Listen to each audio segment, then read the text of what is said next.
Halo sahabat Glory, dari beberapa video saya soal Glory ada satu pertanyaan, tepatnya request sebetulnya, video bagaimana membuka ban serep atau ban cadangan di Glory 560 kalau kita kempes ban. Cara pakai dongkrak sudah, kemudian kondisi juga bahan bakar sudah. Nah, kali ini saya akan membuat sedikit tutorial mengenai cara membuka ban cadangan atau ban serep di Glory 560. Nah, kita sebelum ke sana,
kita kencangkan.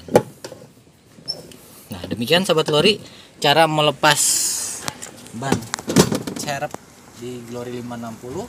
Yang pasti kelebihannya lebih safety. Kenapa? Pada saat kita membuka pintu bagasi, semua keempat pintu yang lain akan tertutup, akan terkunci. Jadi kita lebih aman pada saat kita membuka ban cadangan. Setelah kita tutup, kita bisa ganti bannya seperti itu. Oke, demikian tutorial membuka ban Glory. Cukup melelahkan dan semoga nggak sering ngempes ban ya para sahabat Glory. Thank you.